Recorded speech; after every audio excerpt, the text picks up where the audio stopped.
Thank you.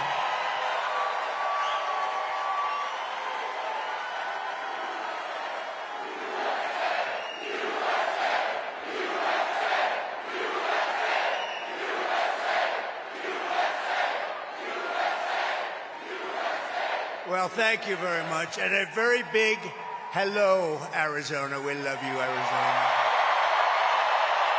Thank you. I'm thrilled to be back in this beautiful state with thousands of proud, hardworking American patriots. That's you. You are hardworking and you are patriots. Early voting by mail. We're finally there. Take back our country. Early voting by mail and in person opened in Arizona earlier this week. So if you have a ballot, return it immediately. And if not, go vote. Get your you-know-what up and vote. The minute the polls open tomorrow, you'll be there. And get everyone you know, because we want to take back our country. We're going to take back our country. And with your help, 23 days from now, can you believe it? We're going to win Arizona, and we are going to defeat Kamala. Shouldn't be running. She shouldn't even be running. She didn't get any votes. Say what you want about Biden. I'm not a fan of Biden. I'm no fan. Nobody's a fan of Biden. But you know what? He got 14 million votes. She got none. I'm the only one that has to beat two people, not one. You know, everyone else. Historically, in history, you've got to beat one, I got to beat two. They never make it easy for us, but she's going to be easy. I have a feeling that he would have been tougher than her. But we're going to usher in a new golden age of American success for the citizens of every race, religion, color, and creed. What Kamala and her radical left cronies have done to the state of Arizona is a crime that can never be forgiven. What they've done to us and what they've done to us on the border can never be forgiven. For 4 straight years, she's imported an army of illegal alien gang members and migrant criminals from the dungeons all over the world. Not South America, all over the world they come. From prisons and jails, insane asylums, mental institutions, from Venezuela, from the Congo, all over. And she's resettled them into your communities to prey upon innocent American people. If Kamala gets 4 more years, the entire country will be turned into a migrant camp, and that's what's happening. Millions and millions of people. When I win on November 5th, the migrant invasion ends and the restoration of our country begins.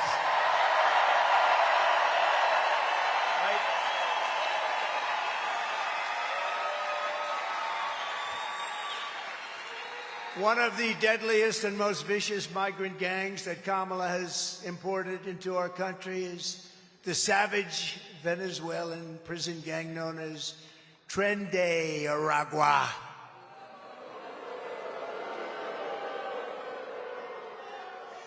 It's a vicious gang. Well, we have them all. We have them all. They're all represented now. MS-13, vicious. They're all vicious. We'll have a contest. Who's the most vicious? We'll figure it out. Because they're all in our country now. People we never had in our country like this. Remember when she went around saying, no, the migrants that come in are very nice people. No, they're not nice people. No, we're not getting the nice ones. We're getting people that levels of crime and violence and viciousness like you've never seen before. They make our criminals look like nice people. They look like nice people. These people know it better than anybody. Border Patrol. Border Patrol. They're the greatest people. The best people. And they want to do their job. They don't want to be held back. They want to do their job. They'll do it. They'll end it immediately. All we have to say is, do it, right? Do it. One call. Do it. You know, I listened to her saying all the time, we couldn't get a bill passed. I never had a bill. You know what I did? I called them up. I said, close the border. There was no bill. Did I have a bill? I never had a bill. Right? I said, close the border, and the border was closed. And then we had the best numbers in the history of our country at the border. And that included, by the way, drugs, and it included traffickers, women, mostly they deal in women. Let me see the chart, my all-time favorite chart, by the way. See if you can drop it down. I didn't tell him I was going to. Perfect. See, that location would not have worked. You understand that? I would have turned too far. When it was over there, it was perfect. But you see the arrow on the bottom? That's the day I left office. That was the lowest number we ever had in the recorded history of our country. So, yeah, you'll sit down. Sit down. See, I got him to sit down, right? I could see this handsome guy. He's going crazy. Well, they're front row Joes, you know. We got to be careful with those front row Joes. But no, that's the best number that we've had. And look what happened afterwards. It was like an explosion, like a rocket, like Elon's rocket. Did you see the way that sucker landed today? What was it? I looked at it and I said, oh, that's too bad. Oh, that's too bad. It's coming down so fast. I said, oh, because he's our friend. We want our friends to be successful, and he's really been our friend, right? So Elon's rocket's coming down. And I saw where the engines came down. That was the first. A couple of years ago, I saw engines come down. I said, that was great. I said, why do you do that? He said, engines are very expensive. We can save them with certain formulas. He's given me these formulas. I'm saying, forget it. You don't have to be that specific. And now the whole thing landed. I never saw anything like it. And it's been through a lot. You know, you look at it. It was a beautiful, white, shiny thing. Now it's burned to a crisp, but they landed. It needs only a new paint job. That's a lot cheaper than building a new one, right? But that was coming down. I looked at it this morning. I said, look at that. Oh, no, that's terrible, because it was coming down so fast, and all of a sudden, boom, and it's like got this much on each side. We're going to have to get Elon to explain that, but another time. First, we have to get elected, right? Okay? But he's on our side. He's on our side.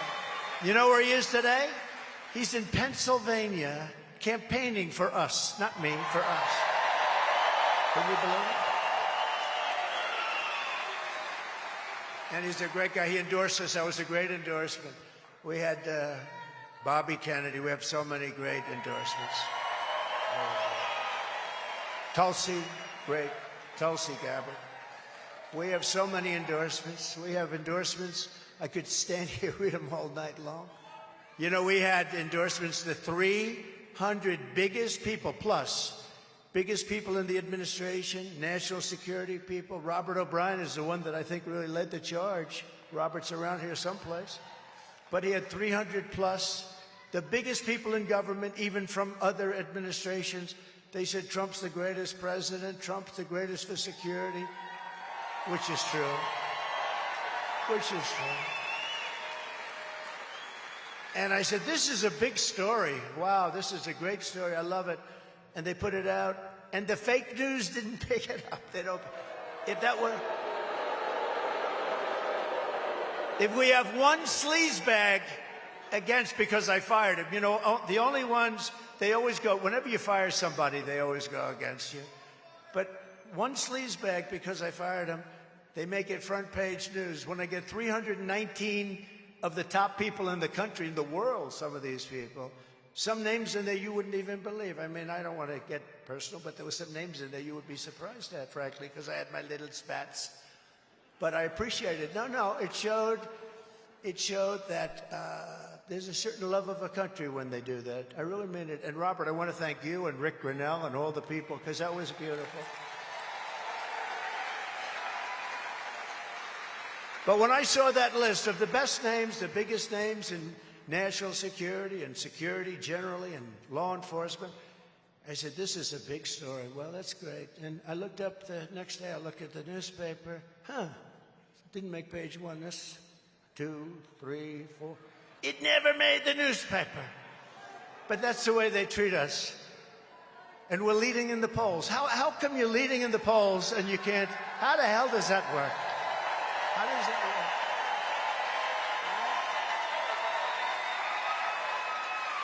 How does that work? But you know why? Because the people are very smart. I found out that people are very smart. But you've been reading this because this has been a big one.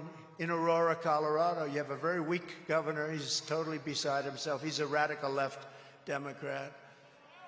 He used to come into the White House. He was so nice. Sir, yes, sir, you're doing a great job as president, sir.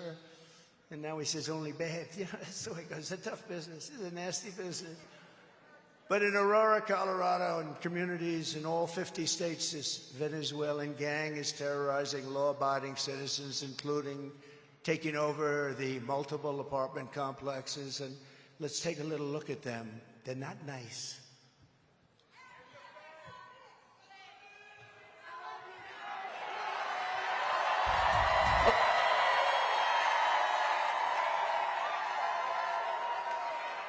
You see, the that's video shows a group of men walking up a stairwell at the Edgett Lowry apartment complex in Aurora. All of them appear to be carrying rifles and handguns, and the video shot earlier this month. One of the men can be seen talking on a cell phone. They all then gather around a door and go in. Another video clip shows men forcing a door open. This is a picture of gang members breaking into a vacant apartment so they could move a Venezuelan family in and then collect rent. This is our business plan, one gang member told a housekeeper. If he, the property manager, doesn't like it, we'll fill him with bullets. Police in the region say a Venezuelan gang known as Tren de Aragua has victimized thousands through extortion, drug and human trafficking, kidnapping, and murder. Alvaro Boza, a former Venezuelan police officer now living in Florida, says he fled his country in large part because the gang had become so powerful they could kill law enforcement like him with impunity. Boza says a fellow police officer who refused to cooperate with the gang was shot 50 times. Now, U.S. law enforcement, including Customs and Border Protection and the FBI, say the gang has made their way into the country. They have followed the migration paths across South America to other countries and have set up criminal groups throughout South America as they follow those paths. We tried reaching out to the resources, but they told us since it wasn't actually a condemned building, we would have to wait until that was the issue, but we didn't want to wait for that. We went out to some of Chicago's most violent neighborhoods to meet with current and former gang members who tell us that TDA first showed up when the city opened up migrant shelters in these areas, and that now the Venezuelans are trying to move in. The city nonprofits have lined up to help the migrants that have come here, but nobody is helping the American citizens, the residents that are trapped. They told us that they really couldn't do anything unless something happened. It is not by any means an isolated occurrence, unfortunately. I called 911, no help comes from me. No help. We were on our own and we were left to die. As far as local law enforcement, I believe at this point that this is far beyond any one local law enforcement agency taking this on, and we need our state and federal partners to step in at this point. Is this something that you need to take more seriously?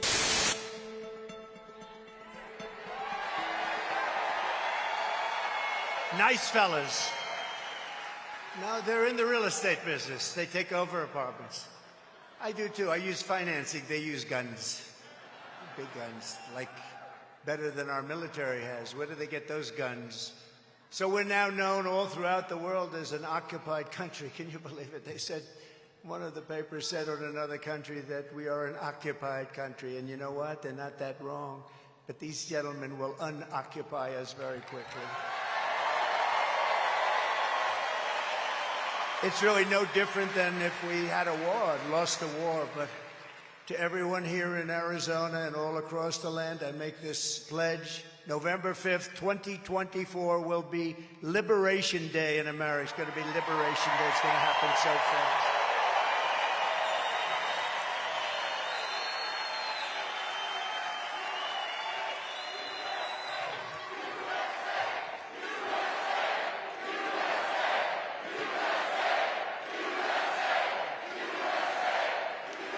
Thank you very much. And under Kamala Harris, 13,099 illegal alien convicted murderers are roaming free in the United States, and 425,000 convicted migrant criminals are right now in the United States.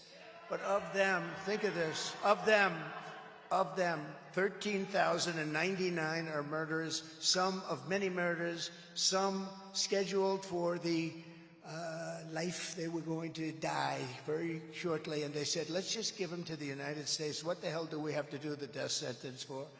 And they're in our country right now. And these are very tough, very dangerous people. They were there for a reason.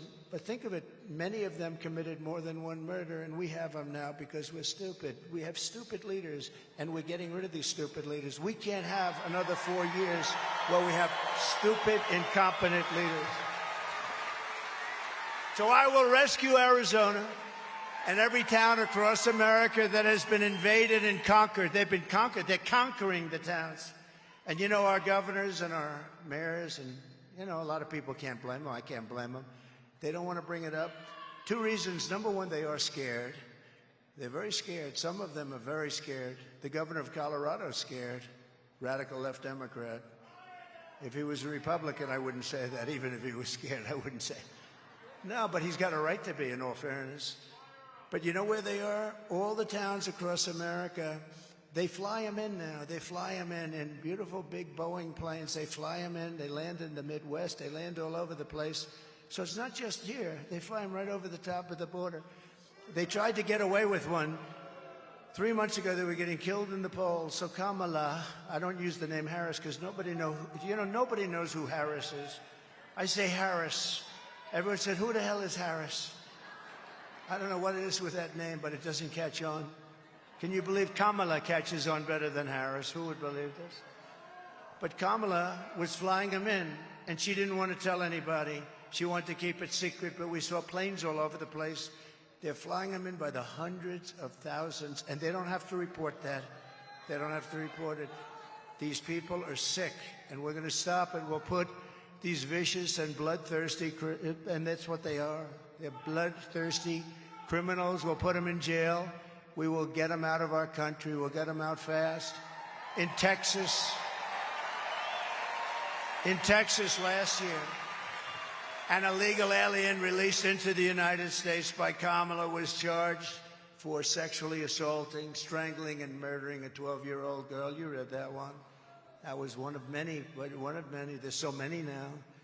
Before stuffing her body in a trash bag and leaving it under her bed for her mother to find. Can you believe this? Under her bed for her mother to find. Last September, these are animals. Last September, an illegal alien criminal with 9 prior deportations and many prior arrests shot and killed a man in his pickup truck before repeatedly firing at police officers and leading them on a car chase during which he shot and wounded an officer and very, very seriously wounded other people in the chase. And he was wearing a bulletproof vest. Isn't that nice? He had a bulletproof vest. And in Chicago this year, a Venezuelan illegal alien gang member who was set loose into the United States by the horrible non-border protection. It's a non-border. They let anybody come in that wanted to come in. I built hundreds of miles of wall. I then, by the way, built more than I ever promised, but it was working so well. That's why we had the good numbers. And then I was going to add 200 miles more. Then we had a rather strange election, didn't we? We're not going to let that happen again. Not going to let that happen again. Remember, we did great in 2016. We did much better in 2020. Millions of more votes. But led in by these ridiculous non-policies. They had no policy. And what I said to the Border Patrol is right just a minute ago. All the president has to do, all she would have had to do is wake up the president at 3 or 4 in the afternoon. Say, Joe, get your ass down to the Oval Office and sign this. Well, if he'd signed what he signed for them, you know, think of it, you know. How did that happen, that whole thing? But you know what? When the president signs an order to close, he doesn't need bills. You know, they made up this fictitious bill. That's the bill that was so bad, so pathetic, that it would have allowed millions of people to become citizens right away. It was a horrible bill. But I'm fine with the bill. But you don't need a bill. All you have to do is you need a president. You know, my father used to tell me, these guys that need letters, they'll come into my office, son, and they'll say, sir, thank you for the job. And, sir, could I have a letter saying that you've promoted me? Those guys never worked out because they need a letter. It was the ones that walked in and said, I'm the boss now, you're going to listen to me. They didn't need a letter. He always would say, anytime they wanted a letter of authorization, they never worked out. She didn't need anything. She didn't need a bill. All she had to do is have Biden call up the president, only the president, and say, close up the border. And instead, we're paying a big price. You know, people have been talking about, they always rank the different things, and they rank, and I think the polls are wrong about a lot of things, although I don't want to say that now because we're leading, so let's leave them. They're only wrong when they give me a bad one. But we are doing great in the polls. We've done really great in the polls. But I think that the number one issue they have down is the economy and inflation, and I agree, they're horrible issues. But I think the number one issue is the destruction of our country, what's happened at the border. I really think that's actually the number one issue. And I don't care what a poll says. And it's close anyway, but I don't care what a poll says. It's the destruction of a country. What were they thinking? Who wants to have this? Who would allow this to happen where we have murderers, drug dealers, people from mental institutions and insane asylums? Who would allow this to happen to our country?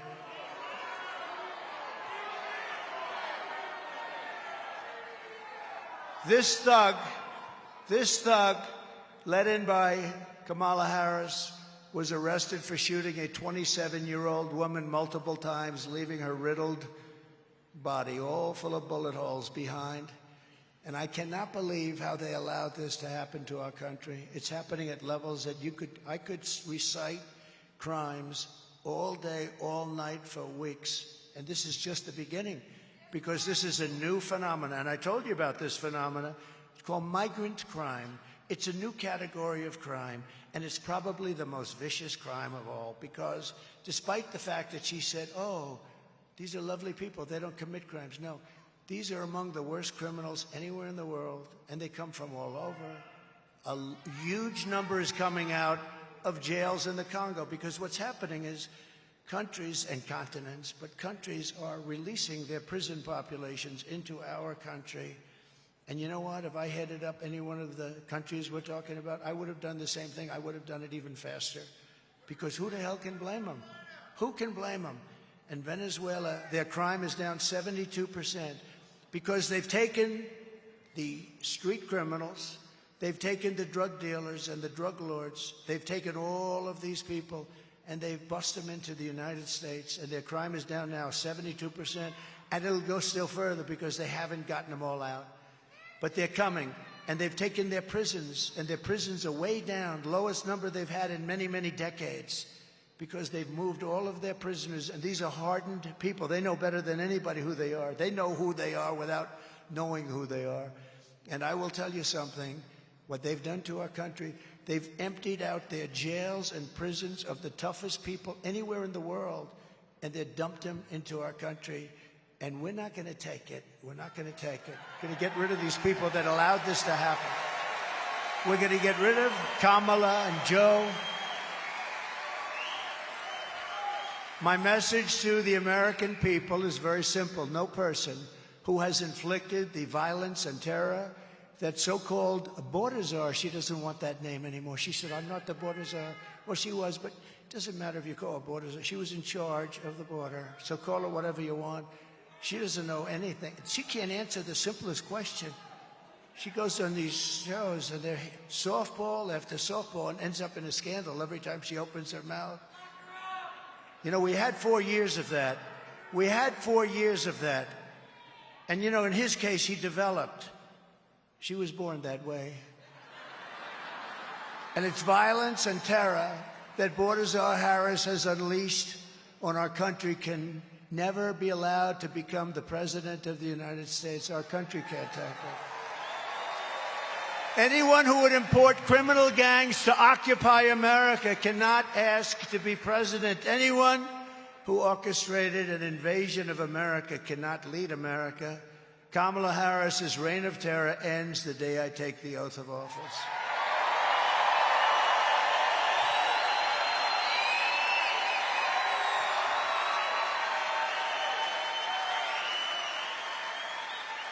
to expedite removal of Tren de Aragua. I have good luck with that name. Some people can't do it. They said, sir, why don't we just, they say TDR. I say, no, that doesn't sound too good. That sounds like a drugstore. I don't want to do that. Of course, nowadays, if you look at our drugstores, they do pretty good there. Do you see the drugstores? You can't get anything in certain places. You can't, most places. They have to put up glass in front because everything's taken. They walk out, they just take it. Do you know, she's the one that passed a law in San Francisco, destroyed it, where if you steal $950 or less, you're not going to be prosecuted. Can you believe it? I don't think that Carrie Lake agrees with that particular law. You're not into that, are you? I think she's a tough one. This is what you need. I hate to say it. She's tough as hell. This is what you need. You need it. I watched her debate. I haven't even spoken to her. So I watched your debate, though, at about 3 o'clock in the morning. I watched that debate. It's, you know, the TiVo or its equivalent. I give it the greatest invention in history, TiVo or its equivalent. I watched your debate due to that kind of thing that we can do nowadays. You destroyed that poor guy. Man. You know, they have an expression, if that were a fight, they would have stopped it. But that was a destruction. But I don't know how many people. You got to make that into a movie or something. Anybody that sees that would never vote for this guy. He's a total lightweight. And this woman has given up a lot. She had great success. Everything she did, you got to get her in. You got to get her.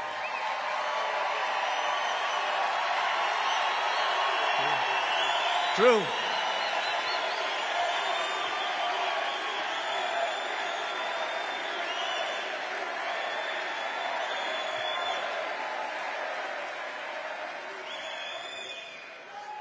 To expedite removal of the Tren de Aragua and other savage gangs, I will invoke the Alien Enemies Act of 1798. Can you imagine? Those were the old days when they had tough politicians. I have to go back that long.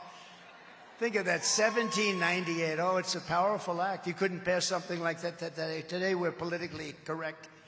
Today people kill and they end up getting out on bail in 2 minutes. No, this is a little different act. The Aliens Enemy Act, 1798, to target and dismantle every migrant criminal network operating on American soil. 100%. And in honor of the great people of Aurora, Colorado, we will call this Operation Aurora, because they were the first to suffer with this group of thugs. And if they come back into our country after removal, it's an automatic 10 years in jail with no possibility of parole. No possibility. Not that we want to do it. But by the way, not that we want to do it. We all have big hearts, but you know, it's not sustainable. We're not going to have a country. It's not sustainable. You see what's going on with the cities? New York has a $3 billion bill. I always heard New York is low on funds. A $3 billion bill, and the federal government's not going to pick it up. And I'm hereby calling for the death penalty for any migrant that kills an American citizen or a law enforcement officer.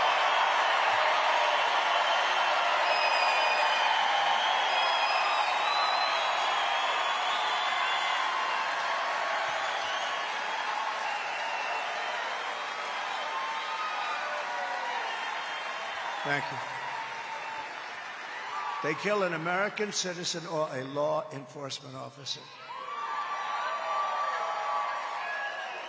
And if you ever wanted to stop drugs as opposed to blue ribbon, I set up so many blue ribbon committees. You know, our First Lady did a fantastic job on this. She headed up a commission.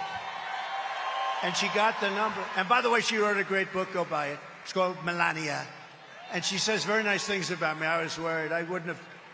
If she didn't, I wouldn't be talking about that book at all. I'd pretend it never happened. No, she's great. And she wrote a great book. I think it's the #1 bestseller now. Can you believe it? So go buy it. Melania. Go buy it.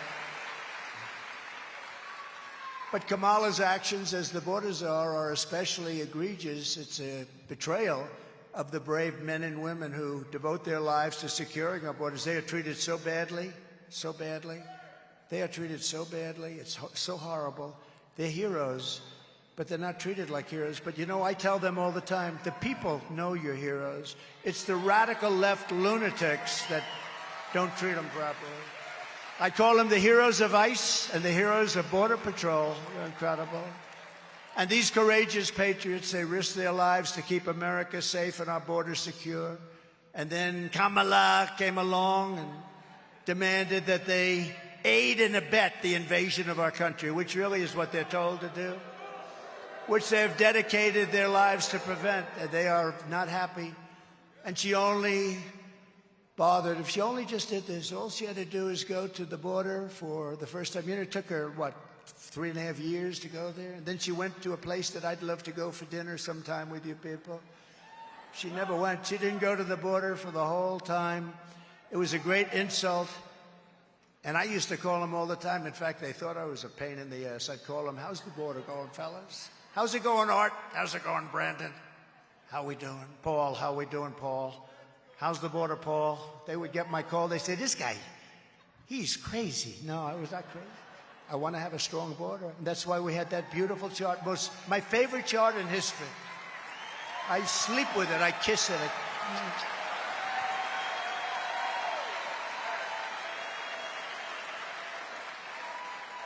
Even if that chart had bad numbers, I would have loved that chart. That was my all-time favorite. Every night I take it to bed with me. I kiss it.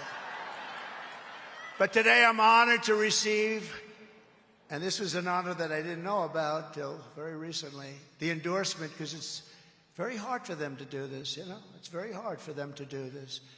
But the endorsement of the official union of the Border Patrol agents, the entire union is endorsing it. It's a great honor. They said it was unanimous, thousands of people. Thank you. And they have thousands of people. They said it was unanimous. And I will say I have the endorsement of almost every single law enforcement group, sheriffs and police, the Fraternal Order, 400,000. And it's hard for them to do endorsements. You know, it's not an easy thing to do, but there comes a point when you have really no choice. I'd like to thank the former president of the National Border Patrol, a friend of mine, Council Brandon. It's an incredible council, actually. Brandon Judd, who's here someplace. Brandon. Thank you, Brandon. And I'd like to formally introduce the new president of the council, another friend. They become friends of yours. It's like you're in a war together. When I was here, when I was running things, that border was a big deal to me. We wouldn't let people in.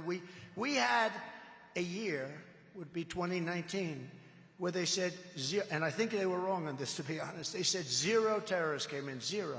The following year, they said 11. Now they have thousands of terrorists pouring into our country. These are stone-cold, hardened terrorists. Bad things are going to happen. We're going to get them the hell out of here before they do, I'll tell you.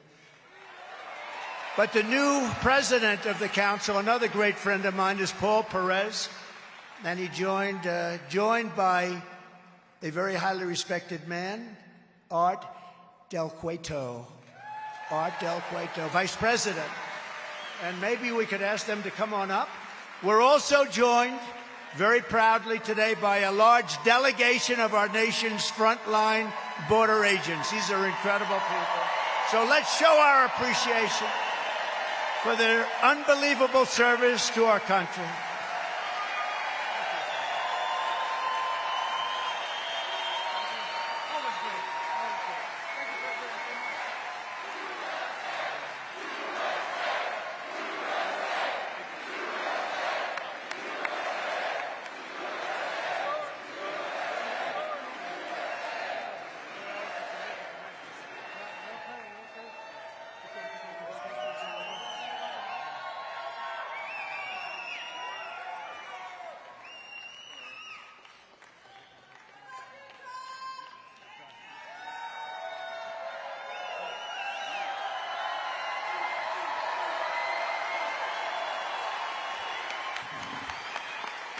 America, I have a message for you. If we allow Border Czar Harris to win this election, every city, every community in this great country is going to go to hell. The untold millions of people, unvetted, who she has allowed into this country that are committing murders, rapes, robberies, burglaries, and every other crime will continue to put our country in peril. Only one man can fix that. That is Donald J. Trump.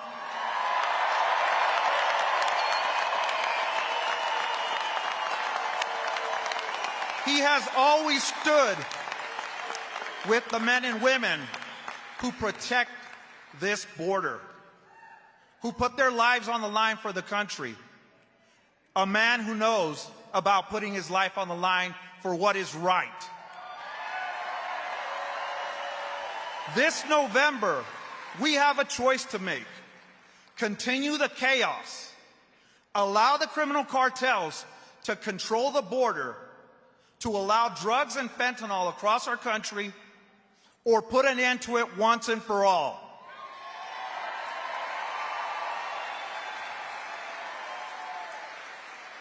On behalf of the 16,000 men and women represented by the National Border Patrol Council, we strongly support and endorse Donald J. Trump for President of the United States.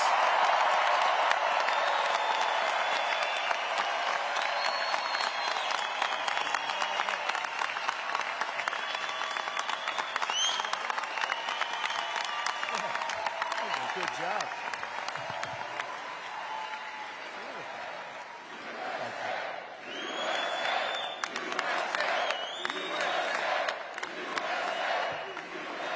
I gotta tell you, I was a little worried. He got up, he had no notes. He didn't have a teleprompter. I can understand that. I don't use it too much either. And it is nice to have people that don't need teleprompters, isn't it? But he got up here, and he had no notes, and you gave a perfect deal. I think we're going to all have to go back inside. That was a good job. Did he do a good job? Look at all these Border Patrol and ICE. They're great heroes.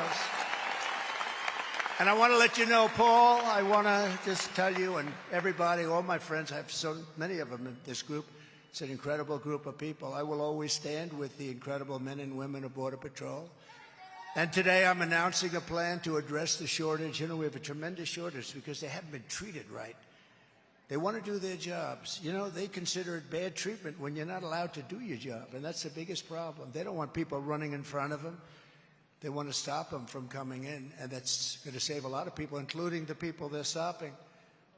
But to address the shortage of Border Patrol agents caused by the catastrophic failures of Kamala, our great border czar, who's the worst in history, we have a tremendous morale crisis because of her and her policies. I mean, think of it.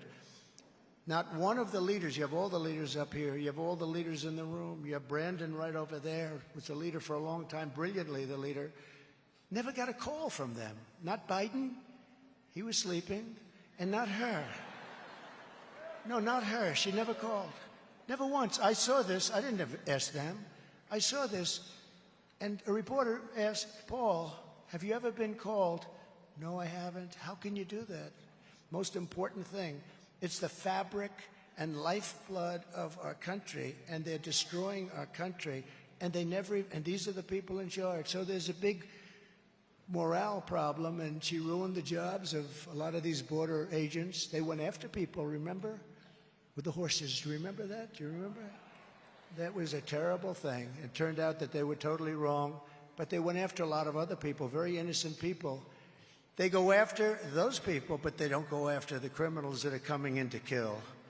They don't go after them. So in order to meet the goal of hiring 10,000 new agents, we need the agents. We need them badly. And keeping our incredible veteran agents on the force. Don't leave us. Raise your right hand. You're not going to leave. You're not going to leave. Don't leave us, fellas. I don't have to worry about them. They're very committed people. If we paid them nothing, they're not leaving. They want to save our country. They're going to save our country. But after I win, I will be asking Congress immediately to approve a 10% raise. I haven't had one in a long time for all agents. And a $10,000 each retention and signing bonus.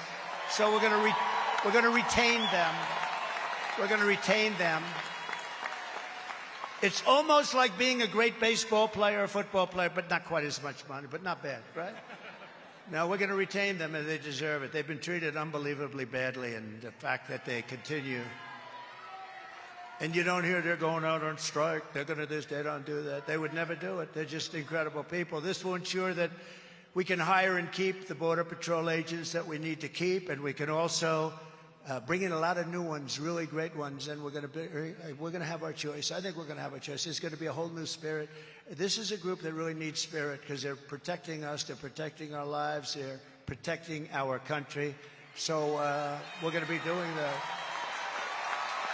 And while you guys are up here, I also want to introduce a great guy and a very big man in the world of law enforcement, national president of the Fraternal Order of Police, Patrick Yos, representing 400,000 law enforcement, largest in the country by far, law enforcement officers, and I'm truly honored to have their endorsement as well. Patrick, thank you, wherever you may be. Thank you, Patrick. That's really nice. I'd have you up here, but I don't think Secret Service will allow anybody to get through this. It's gotten a little tight. That's good. That's supposed to be that way. Patrick, thank you. 400,000. Wow. That's great. I think we have every law enforcement group in the United States, the sheriffs. They're incredible people, and they really do. It's easier for them not to do their job. They want to work like hell, and they want to clean out our country and straighten out our country. And we want to have people in our country that love our country. They love our country. And we're going to have that. And despite all of the damage that Kamala has inflicted on the state, and, you know, don't forget, she's the vice president, right? But Joe gave her the assignment, and so I don't even mention his name. I'm not even sure what is he doing. Although he's looked very good lately. He's looked better than her, actually. No, I've always said, I'm not a big fan of his, as you probably have heard, but he's superior to her. He's more intelligent than she is. Can you believe? You ever think you'd be hearing that? And I mean it. But she said last week that she can't think of one thing that she would do differently. Not one thing. Think of it, not one thing. So, fellas, you stay up here. Just look at this one tape, and then you go back and enjoy it. But I just want to tell you, you are phenomenal people. We love you all, and you're doing a great job for our country. Thank you. Thank you. Thank you very much.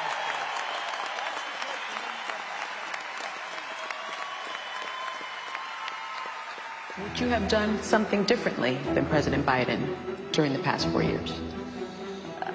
There is not a thing that comes to mind. I stood there on the tarmac watching you check your watch. The chaotic and deadly U.S. evacuation from Afghanistan stunned Americans and the world and cost the lives of 13 U.S. soldiers. Would you have done something differently? There is not a thing that comes to mind. More than 13,000 illegal immigrants convicted of murder have been caught at the border and then released into the United States. An Afghan national is in custody today after being accused of plotting an election day terrorist attack. The suspect entered the U.S. on a special immigrant visa. Gut-wrenching new details in the murder of Georgia nursing student Laken Riley. The illegal immigrant suspect, who cops say committed the heinous murder, is a Venezuelan national who crossed the unsecured southern border back in 2022. Two men investigators say are in the country illegally from Venezuela are charged with capital murder in the death of Jocelyn Nungaray. A fifth illegal immigrant accused of attacking two New York City police officers over the weekend showed no remorse or regret. Would you have done something differently? There is not a thing that comes to mind. Only 18% say the economy is in excellent or good condition. US inflation has hit a new 40-year high, increasing by 9.1% over the financial year. The cost of homes have spiked. Home buyers need to earn 80% more than they did in 2020 to afford a house. Were you the last person in the room? Yes.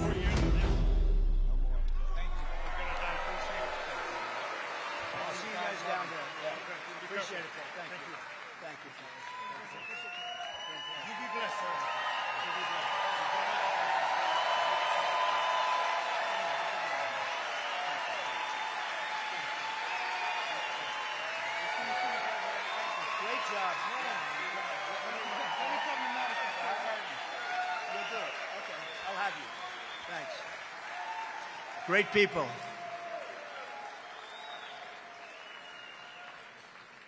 By the way, I see a couple of other people. Do you mind if I introduce to Cash? Stand up, Cash. Cash Patel.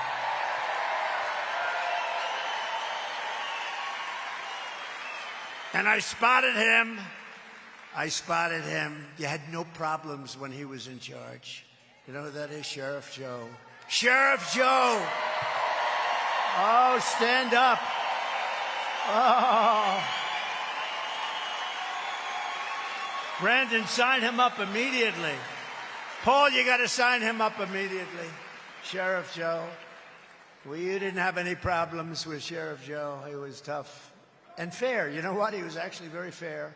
He was amazing. Thank you very much, Sheriff Joe. I just saw you here. I would have had you come up.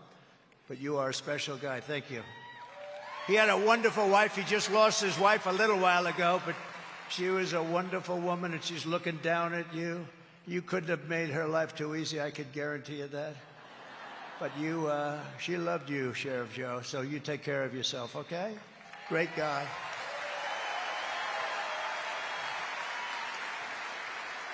So the answer that she would do nothing different is totally disqualifying. So think of it.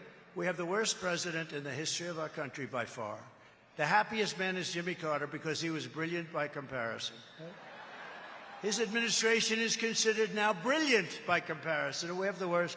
And she says that she would do nothing different than the worst president that we've ever had. We have a right track, wrong track, where he sets a record every week for the wrong track. And she says that because it wasn't that she really meant that. What she really wanted to do, but she couldn't think of anything. When I heard that question, I said, oh, this is going to be a bad answer for me. Meaning she's going to knock this one out of the park. And she said, no, I want to be the same as Joe Biden. Anybody that votes for her, you should have your head examined. She'll want to know the truth.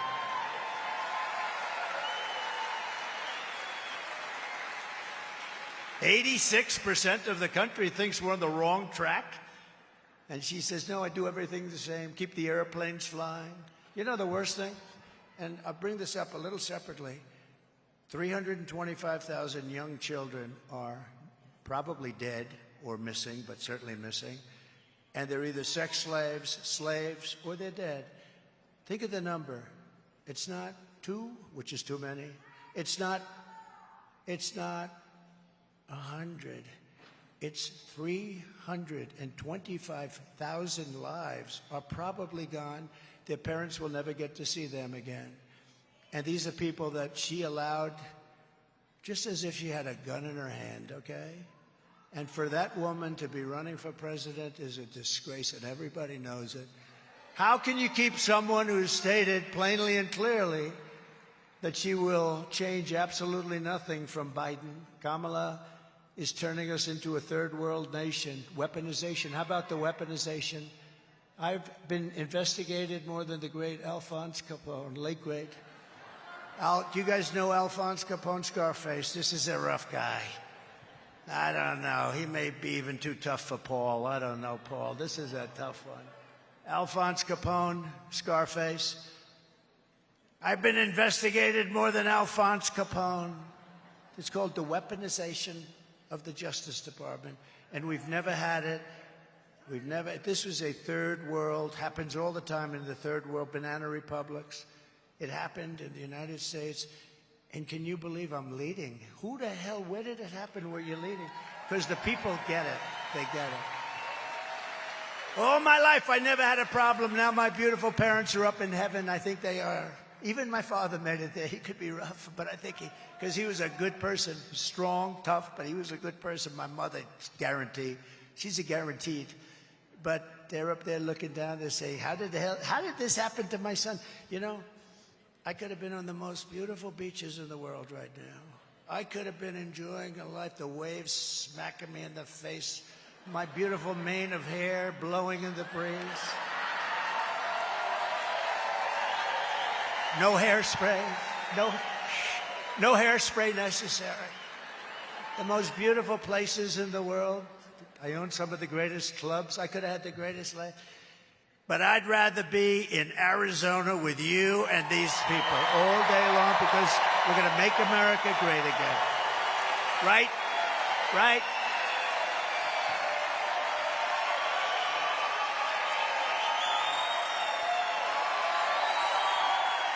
Thank you. With our victory, we will become the greatest, strongest, freest, and safest, and the most powerful nation again in the world. We're not considered a great nation right now, but we're going to be a great nation again, and it's not going to take long. I will quickly defeat inflation, and we will make America affordable again. We're going to have to do that.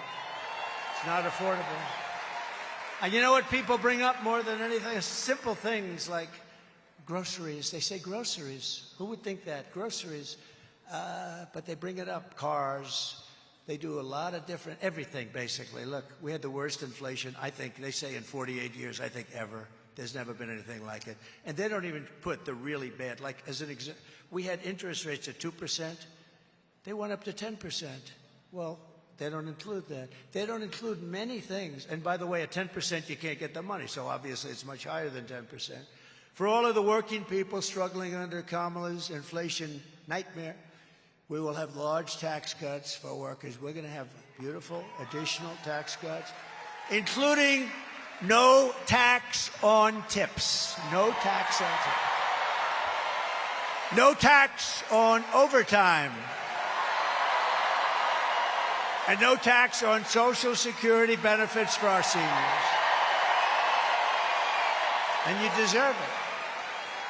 You know, the seniors have suffered because they're on fixed income, many of them, and the inflation has made it impossible.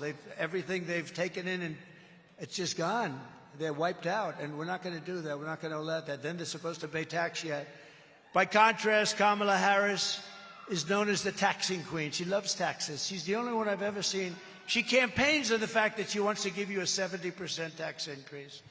Her plan will raise your typical American family taxes by at least $3,000 a year, congratulations, and run a bad and unsafe government. I also announced last week that we will make interest payments on cars, loans. We're going to make them tax deductible first time. Because affording a car is essential to restoring the American dream, which we're going to restore. You know, friends of mine called me and they said, some of the biggest analysts, the greatest analysts on Wall Street, brilliant guys, where did you ever come up with the idea of deducting interest? You know, it's like the paperclip. It was developed about 125 years ago. Some guy took a little, and he made the paperclip. And everybody says, oh, man, why didn't I think of that, right? It's like deductibility. It's going to be incredible because you'll sell a lot more cars, and we're going to protect our car business now. We're going to protect them. Made in the USA, and we don't have to go through it, but made in the USA, and we're going to protect them with tariffs. I do have to tell you one quick story. You don't mind if I never go back on the teleprompter again, do you? No, I watch Paul, and I say, damn it, I don't think I'm supposed to use the teleprompter anymore, Carrie. You know? I watch the way. So I've been telling you a story for about a year that in Mexico, they're building some of the biggest car plants anywhere in the world. And I told you about a friend of mine who's a brilliant guy, but especially when it comes to building a car plant. With other things, he's not so good, but he can build a computerized car plant. It's unbelievable. So I saw him about 4 or 5 months ago, and I said, you know, I want you to take me on a tour of one of your plants. He's the biggest builder of plants in the world. I want you, so you'll be able to figure them out if you really want to. I don't think the fake news, wow, that's a lot of fake news back there. That's a lot of cameras. I didn't even notice. I didn't even notice. That's a lot of fake news. Holy mackerel. Look at those red lights go off. Those red lights, those suckers are going off. Every time I do that, those lights go off because they don't want me to call them corrupt and horrible people. You can let them go back on now. I'll get off. No, I just looked up. That's a lot of cameras. Who the hell can do this 2-3 times a day? One little mistake. If I pronounce a word slightly wrong, and I tend not to go back because I don't want to go back. I don't want to say, excuse me, let me go. I like to bull through it. So I speak for hours, mostly without a teleprompter, really mostly. One mispronunciation of a word. He's cognitively impaired. He's getting old. He's getting old. He mispronounced a word like the name of the gang, if I did. No, I think I got it perfectly, didn't I? But if they see any, they watch for weeks and weeks. For weeks and weeks, I'm up here ranting and raving. Last night, 100,000 people, flawless, ranting and raving. I'm ranting and raving. Not a mistake. And then I'll be at a little thing and I'll say something a little bit like the. I'll say, duh. They'll say, he's cognitively impaired. No, I'll let you know when I will be. I will be someday. We all will be someday. But I'll be the first to let you know. But when you can do this 3-4 times a day, and you can go from site to site, from Arizona to Pennsylvania to Michigan,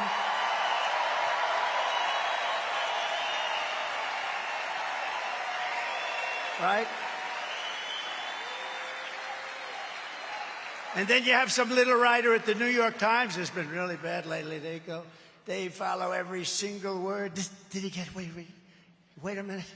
He said something wrong. I actually say things very right, and they'll use the same story but belittle it like it doesn't exist. But it all exists. But they love it, because Biden was obviously cognitively impaired. She should have reported him because that puts our nation in danger. We've never been so close to being in World War III than we are right now. And don't kid yourself. We have an election coming up, but we still have like 3.5 months left. And it's a long time in a nuclear world. And that would be a war like no other. And I'm not thrilled about the people representing us, even for a short period of time. But I just have to say, because you read so much, and now some people say he's the single greatest speaker of all time. Because you know what? Nobody's ever. I actually asked that question. Hundreds of thousands of people show up, and I assume it's for my looks. But I say, I said it today to Brandon. I said, Brandon, it's funny. I look outside, you could fill this place up 3 times. If anybody would like to give up your seat, please. But outside it's packed. We put up television screens now. But I said to Brandon just a little while ago, I said, I draw all these people.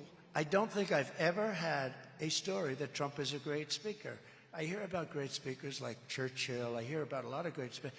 But I've never heard that Trump is a great... Uh-oh, now I'm in trouble, because you know what they're going to do? He's comparing himself to Winston Churchill.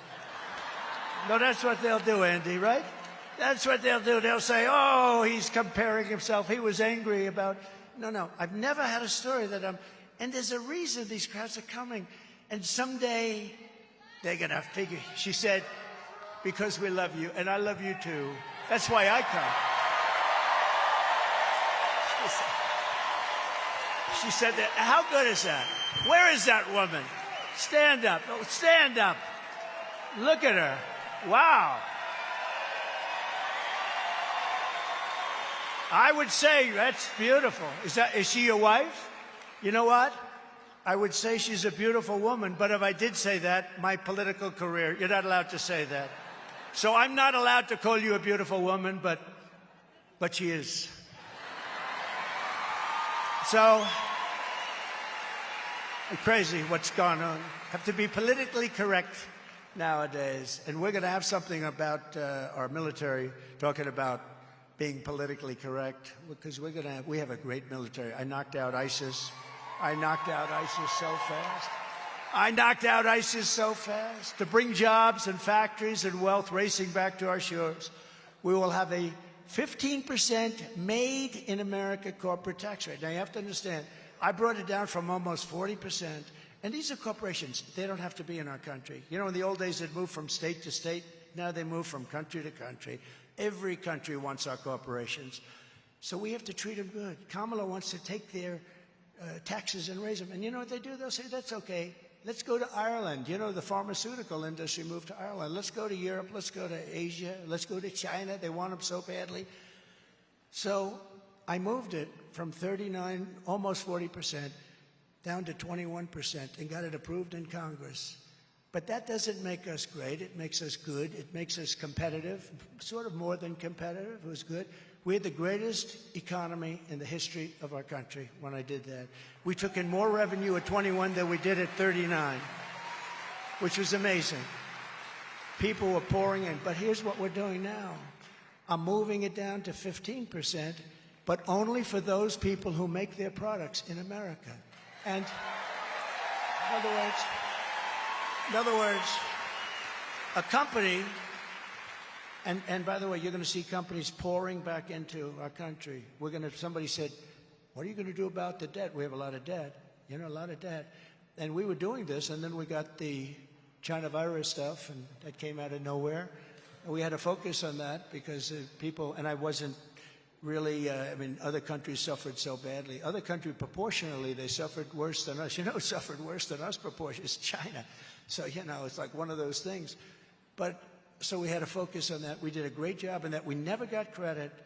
You know, we never got credit for that, but we did a great job on that. Nobody knew what the hell it was. It came in.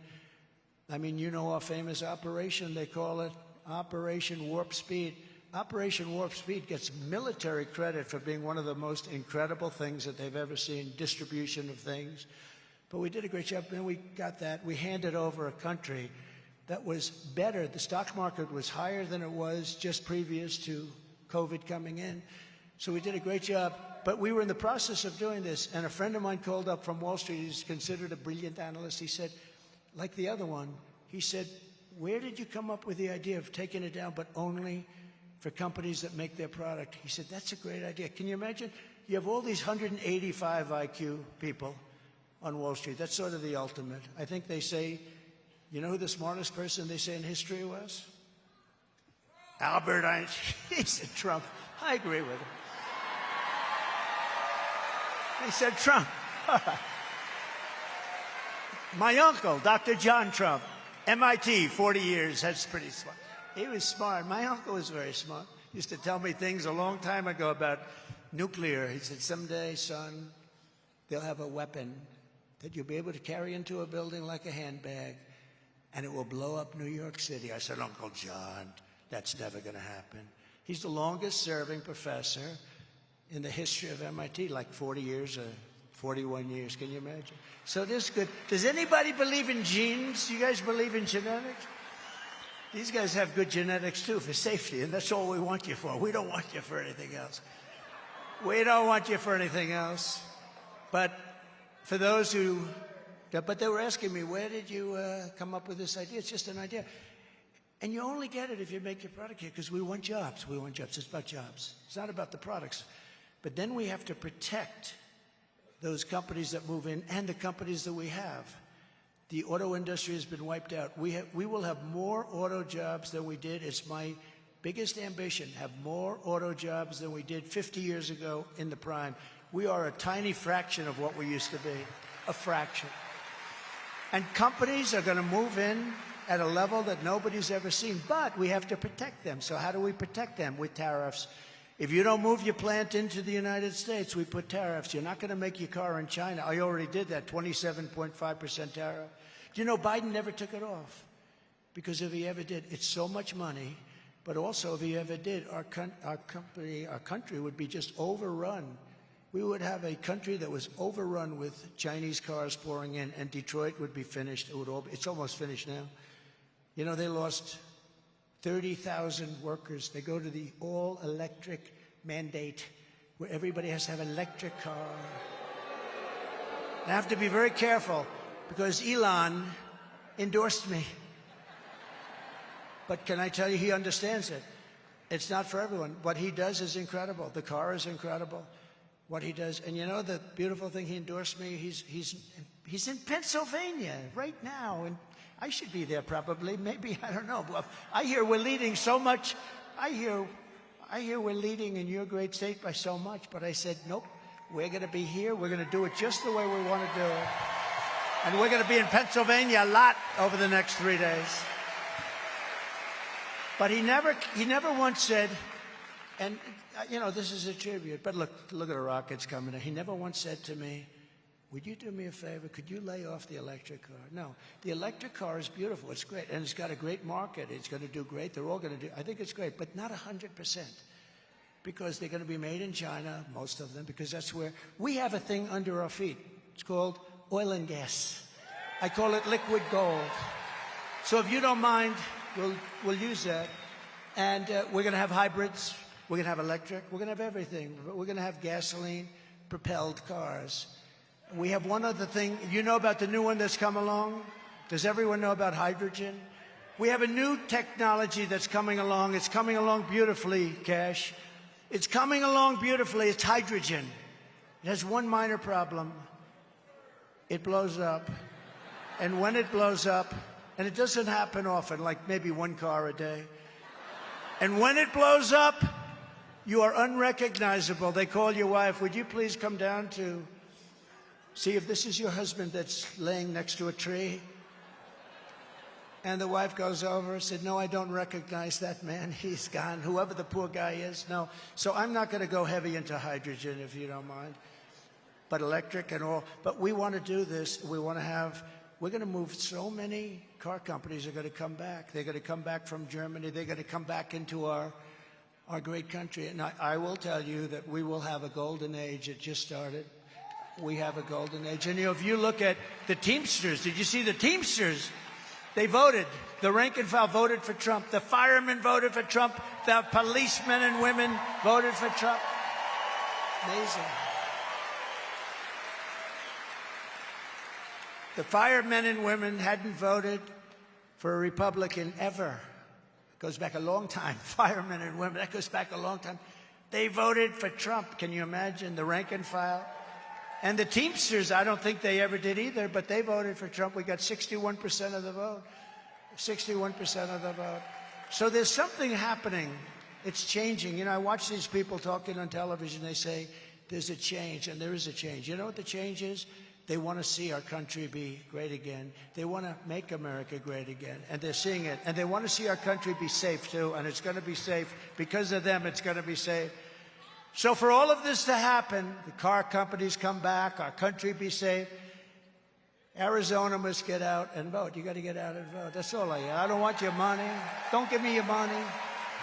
We don't need money. We need votes. Got to get out and vote. All you need to do is make sure a couple of things happen. For instance, this woman that I just mentioned, Kari Lake, she's running. She did so well.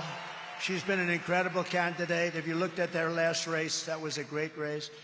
But I want to just, if you don't mind, I'm going to have Kari Lake come up just for a couple of seconds and say a couple of words. You got to vote her in.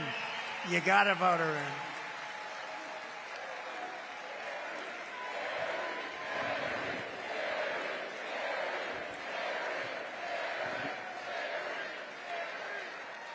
Be careful.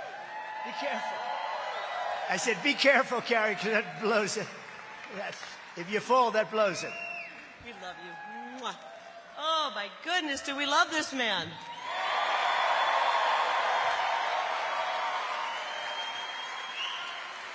You know, I used to say, after the first term of President Trump, we just witnessed one of the great presidents in American history. And now I say, this is the greatest president in American history.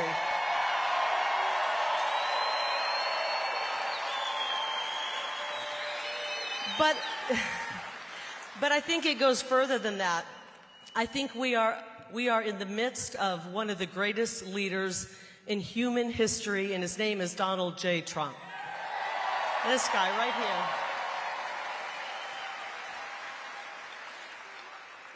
but we got to get out and do our part. He's done so much work for us. Now each and every one of us has to do our part. That means we get out and we vote early. Can you do it? And then we call, how many of you have 10 friends? Okay. How many of you have 5 friends? Call every friend in your contact list and make sure they're going to get out and vote for Donald J. Trump and Carrie Lake for U.S. Senate. I want to go to Washington, D.C. and help President Trump secure our border, make our state safe again, make our state affordable again, and make our kids have access to the American dream. We love you, President Trump, and we're going to win Arizona for you. Thank you so much.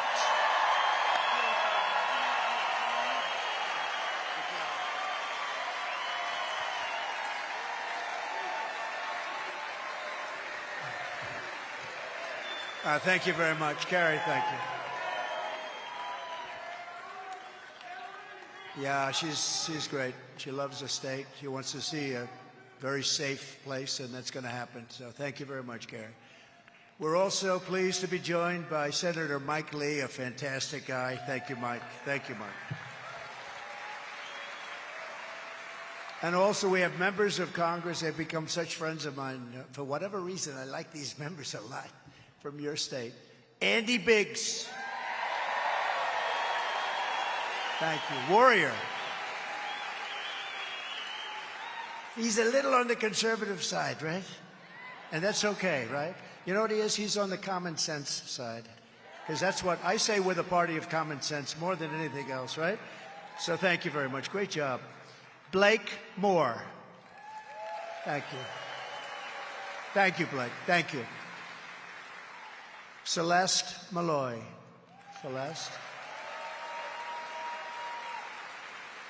Paul Gosar. I love this guy. I love that guy. You talk about a fighter. Boy, he is some fighter. He fights everybody. He doesn't care. He just wants the state to be good. State or country. I think state maybe even in your case comes before the country. We got to talk about that. This guy, stand up once again, quick. Come on, stand up. There are a few like him. Right, Andy? Thank you. Great job you're doing. Thank you. Eli Crane. Great. Great. Doing a fantastic job. And we have a very popular candidate. I don't even know why it's candidate. I mean, I feel he's been there for a long time. He's done really a fantastic job. Abe Hamadeh. Thank you. Feels like you've been there a long time, eh? And the chairwoman of the Yavapai Apache tribe, Tanya Lewis. Tanya, thank you. Thank you. Thank you, Tanya. Oh, beautiful. You look great. Thank you, darling. Also, we have many Azerasians in our room. We have some incredible people in our room. We have so many that we just can't. But we have some people in our room that I'm not going to mention because they fully understand why, because I don't have time. But Robert O'Brien I'm mentioning because he's the one that got the 300-plus people. So Robert O'Brien, please stand up. Thank you. And Rick Grinnell, is Rick here? What happened to Rick? What happened to Rick? Oh, he's in trouble. Attorney General Sean Reyes. Thank you, Sean. Thank you. Raul Labrador. Thank you very much. Thanks. And Glenn Beck. I'm going to be doing his show. Thank you, Glenn. Thank you, Glenn. And two guys that are definitely strong people, Dave Riley and Dave Sparks, also known as Diesel Brothers. The Diesel Brothers.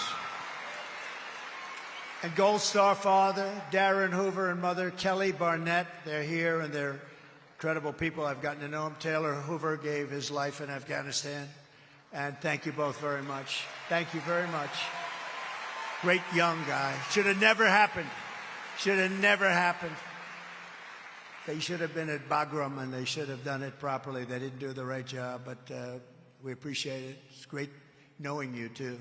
Gotten to know them, gotten to know a lot of the 13 families and the incredible people. Should have never happened. It was gross incompetence. Number one, you don't take your soldiers out first. You take them out last. That was to start. But we appreciate it very much, and we'll see you again soon. I also want to send our love back to everyone in the East affected by the terrible recent hurricanes, and God bless you all. They've gone through a lot. Thank you. So, in closing, I just want to say Kamala Harris is a radical left Marxist, rated even worse than Bernie Sanders or Pocahontas. Do you know who Pocahontas? She cost a typical American family $29,000 worth of her inflation nightmare. It cost you $29,000. You wouldn't have had inflation. You wouldn't have had Ukraine being attacked by Russia. You wouldn't have October 7th with Israel. It wouldn't have happened. You wouldn't have had that horrible. We were leaving Afghanistan. We would have left with dignity and strength. And we would have kept Bagram, the big air base that we gave up to China. China now has it. Congratulations. The reason we should have kept it is because it was 1 hour away from where China makes their missiles. And just a horrible thing that we did. This group of people, and nobody gets fired.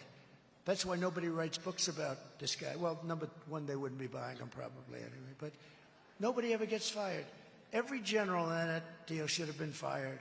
Every single general. You know, I defeated ISIS rapidly. We did it in a matter of weeks. It was supposed to take years. We have a great military. But we defeated. But you know, with Biden, they have all those mistakes made constantly on inflation, on everything's a mistake. Nothing works that he does. Nothing works. Nobody ever gets fired. I think he does that to avoid the bad books. But it's a terrible thing. When you do a bad job, you're fired. Get the hell out of here.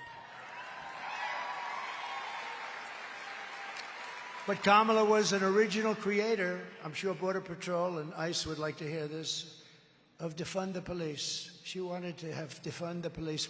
She was one of the people in charge. She was a proud defunder of the police. And by the way, anybody who wants to defund the police, even if it was for a short time, and in her case it was many years, is not worthy of being President of the United States. Kamala Harris vowed to abolish ICE, their friends. She wants to ban fracking as California Attorney General. She redefined, check, and this is like crazy, child sex trafficking, assault with a deadly weapon, and rape of an unconscious person. She redefined them as totally nonviolent crimes. Now, remember, she changed all of it. She's a different one. A year ago, if you looked at the debate where she was the first one to lose, she never got to Iowa. Great state. We love Iowa. See, now I don't have to go there because I've given it the kudos that it deserves. It's a great, it is. It's a great place, but we're leading by so much we don't have to go. Thank you, Iowa. I love you. But she never got to Iowa. She was out in the primaries. She was the first one out of 22. She got thrown out, and now here she is. She pledged to confiscate your guns and endorsed a total ban on handgun ownership. But think of it. 15 different things she changed. She took things, now she thinks fracking is wonderful. Now she thinks the ownership of a gun is a wonderful thing. She said, oh, I have one. What kind is it? Let me think about that. She even called for free sex changes for illegal aliens in detention. All at taxpayer expense.